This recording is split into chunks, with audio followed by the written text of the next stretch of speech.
Halo, lama tidak bertemu dengan saya. Apa kabar kalian semua? Saya mengucapkan selamat atas kenaikan kelas kalian dari kelas 7 sampai kelas 8. Semoga kalian selalu bahagia. Di masa pandemi ini kita wajib bersyukur untuk selalu bersyukur kepada Tuhan agar apa yang kita dapatkan hari ini selalu menjadikan hal yang berarti bagi kita. Di masa pandemi ini juga kita harus selalu bersemangat walaupun PJJ ya, sekolah jarak jauh, kalian harus memiliki rasa optimis untuk meraih cita-cita kalian. Nah, hari ini kita akan belajar tentang kealahan dan kemanusiaan Yesus Kristus. Sebelumnya saya sudah memberikan kontrak pelajaran kepada kalian. Semoga kontrak pelajaran yang sudah kalian baca, kalian pahami, dan hari ini kita akan belajar bersama. Sebelum kita belajar, kita membuat tanda kemenangan kita. Dalam nama Bapa, Putra, dan Roh Kudus. Amin. Nah, kemanusiaan dan kealahan Yesus. Masih dengan saya, Ignatius Lukas Didik Prakoso SAG. Untuk kompetensi dasar, kalian kemarin sudah melihat di kontrak belajar kita, di sana kompetensi dasar. Indikatornya ini yang paling penting. Kalian dituntut untuk mampu menjelaskan dimensi jasmani dan dimensi rohani dalam diri manusia. Apa aja ya? Manusia itu memiliki dimensi jasmaninya dan dimensi rohani. Menjelaskan kutipan kitab suci yang menunjukkan bahwa Yesus Kristus sungguh manusia. Wah, seru nih nanti. Menjelaskan kutipan kitab suci yang menunjukkan bahwa Yesus Kristus sungguh Allah. Tadi Yesus sungguh manusia dan sungguh Allah. Yesus punya dua sifat ya, sifat yang manusia dan sifat Allah. Menjelaskan kemanusiaan dan keilahian Yesus dan manfaatnya bagi kehidupan sehari-hari. Maksudnya bagaimana? Karena kita pengikut Yesus Kristus, terus manfaatnya apa sih? Kemanusiaan dan kealahan Yesus. Apa yang bisa kita pelajari? Apa yang bisa kita dapat dari sifat kemanusiaan dan keilahian Yesus itu? Nah, apa yang akan kita pelajari bersama? Pertama, ciri-ciri manusia dan ciri-ciri Allah. Ciri-ciri manusia bagaimana yo? Ciri-ciri Allah bagaimana? Apakah aku memiliki ciri-ciri kealahan atau keilahian? Mungkin kamu juga punya. Yesus sungguh manusia dan sungguh Allah. Wah, Yesus sungguh manusia dan sungguh Allah. 3, makna Yesus Kristus sungguh Allah dan sungguh manusia bagi hidup kita. Oke. Oh ya, semua materi ini ada di dalam buku paket yang dipinjamkan sekolah kepada kalian. Kalian bisa membukanya. Mari kita belajar. Oke. Sepenggal percakapan. Ini dari Sulis, di buku ada. Saya akan membacakan, nanti kalian membaca ulang jika kurang mantep ya atau kurang bagaimana, tapi saya akan bacakan. Sepenggal percakapan. Jadi, kamu tidak bisa memaafkan dia? Tanya Rian sahabatku. Untuk kali ini tidak. Berulang kali aku sudah memaafkan dia, tak pernah berubah. Kesabaranku ada batasnya juga, jawabku. Baru saja kita keluar gereja. Melalui sabdanya, Tuhan tadi menyapa kita. Kasihilah musuhmu dan berdoalah bagi mereka yang menganiaya kamu. Rian mencoba mengingatkan. Dengar Rian, aku bukan Tuhan. Sanggahku cepat. Loh, siapa yang bilang kamu Tuhan? Terlalu sempurna dia kubandingkan dengan kamu. Dan terlalu sombong kamu bicara seperti itu. Seakan-akan kamu sudah seperti Tuhan kalau bisa memaafkan. Ingat Nes, Allah yang maha sempurna saja rela merendahkan dirinya menjadi manusia sama seperti kita. Jangan sampai kita yang penuh keterbatasan justru ingin meninggikan diri sama seperti Allah. Rian mencoba menasihatiku, dan hatiku sudah terlanjur membatu. Semoga kalian memahami sepenggal percakapan ini. Kalau kurang bisa memahami, silahkan nanti baca lagi, kalian renungkan. Ya, kita lanjut. Ya, dari cerita sepenggal percakapan, gimana percakapan itu berlangsung? Kira-kira di mana ya? Tadi ada kata kuncinya di sana. Dari cerita sepenggal percakapan, sifat apa yang ada pada manusia? Apa ya? Dari cerita sepenggal percakapan, sifat apa yang ada pada Allah? Kira-kira apa ya? Mari kita pahami. Dalam diri manusia, kita manusia memiliki dimensi kemanusiaan. Misalnya dilahirkan oleh ibu, kita punya jenis kelamin, kita bisa marah, kita bisa kecewa, kita bisa sedih, gembira, sakit, dapat mati dan sebagainya.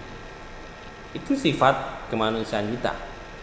Kamu pasti pernah marah, kamu pasti pernah kecewa, pasti pernah sedih, gembira pasti, sakit itu pasti, mati pun pasti, dan tua itu juga pasti. Nah, semua itu sudah pernah kalian ceritakan pada saya saat kalian sedih, kalian kecewa, ya, itulah kemanusiaan kita. Nah, dan kita memiliki sifat dimensi keilahian. Apa sih keilahian yang kita miliki? Kita mengasihi. Kalian mengasihi orang tua kalian, kalian mengasihi saudara kalian atau sama kalian. Kalian mengampuni, mungkin memaafkan kesalahan orang lain, kesalahan adik, kesalahan teman, berbela rasa dan sebagainya. Tolong menolong, empati pada orang lain. Aduh, aku kasihan sama dia, aku bantu. Ya. Sebagai seorang manusia kita memiliki sifat ilahi semacam itu. Kalimat yang berbunyi kesabaranku ada batasnya juga. Dalam dialog tersebut tidak menegaskan bahwa dimensi rohani dalam diri manusia tidak bisa memancar sepenuhnya karena dibatasi oleh kemanusiaan. Nah, jadi keilahian kita betul-betul terbatas. Pasti sudah ya, aku sudah memaafkan kamu berulang kali, sekarang kamu mengulang dan mengulang. Aku capek. Nah, pasti kalian pernah merasa semacam itu. Atau mungkin saking kecewanya, aku gak mau lagi ketemu sama kamu. Ya, mungkin aku bisa memaafkan, tapi ya aku gak bisa lagi berteman dengan kamu. Pasti kayak gitu. Nah, itulah sifat kemanusiaan manusia. Mendalami pribadi Yesus Kristus sebagai Allah dan sebagai manusia. Silakan disiapkan kitab sucinya. Silakan membaca kitab suci Injil Lukas bab 2 ayat 1 sampai 20 untuk menjawab pertanyaan Bapak ini.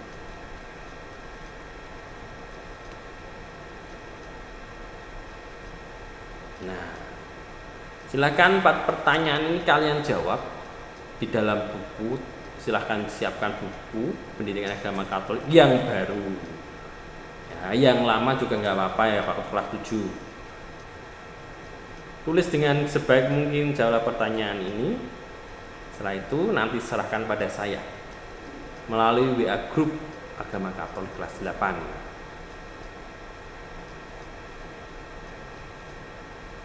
Mari kita pahami kembali. Allah menjelma menjadi manusia karena dia solider dengan kehidupan manusia. Jadi Allah itu turun ke dunia itu bukan sekedar pengen dolan atau main, tapi karena Allah solider dan peduli kepada kita manusia ciptaannya. Kelas 1 kita akan sudah belajar aku citra Allah yang unik. Ya, karena kita manusia yang memiliki martabat dan adalah ciptaan yang paling unik dan paling luhur dari segala ciptaan yang lain, Tuhan solider. Ingat, kita segambar dengan Allah. Allah yang mengambil kodrat manusia sama seperti kita, kecuali dalam hal dosa. Ingat, manusia berdosa, Allah tidak berdosa. Kita berdosa karena Adam dan Hawa dulu. Ingin menunjukkan pada kita bahwa Allah itu pengasih. Bagaimana? Ya, mengampuni orang yang berdosa, menyembuhkan orang sakit, terus membangkitkan orang mati. Kalian tahulah siapa yang dibangkitkan. Nah, dia mau turun ke bumi, merasakan suka duka yang dialami manusia dan bergaul dengan manusia. Itu sebagai Allah yang menjadi manusia. Yesus tidak pura-pura jadi manusia, etok-etok ya, tapi betul-betul 100% manusia. Dia manusia sejati.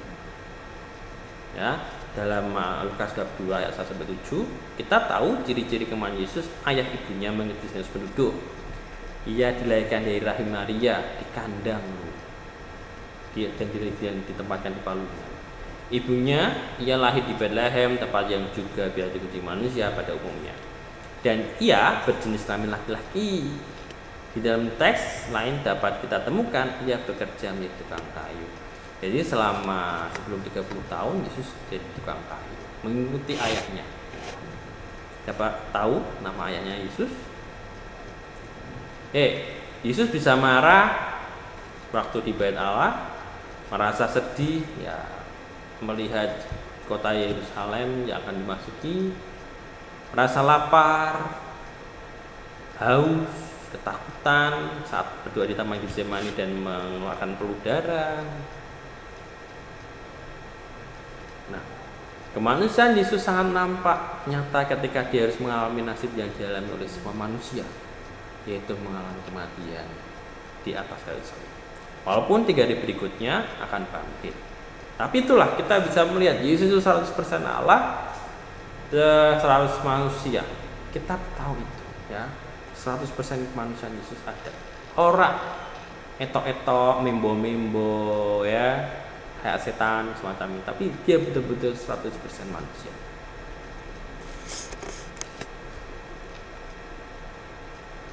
Nah, Yesus adalah manusia tapi sekaligus Allah. Kita melihat kealahan Yesus apa?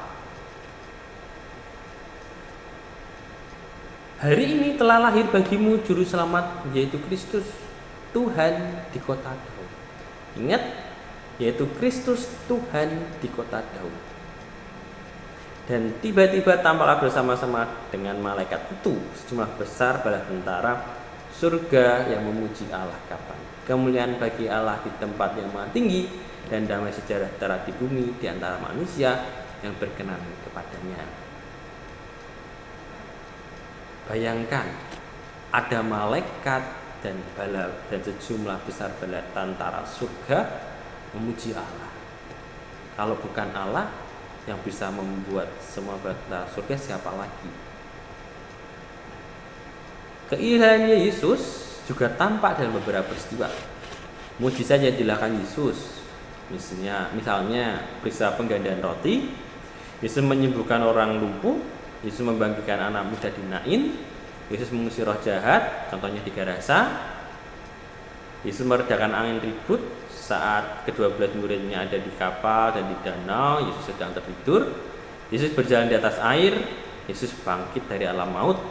Dan ketika ia naik ke surga, ingat, yang bisa naik ke surga itu hanya Tuhan. Manusia kita nggak bisa. Kalau kita mau terbang mabur, cuma ada batasnya. Itu aja naik pesawat.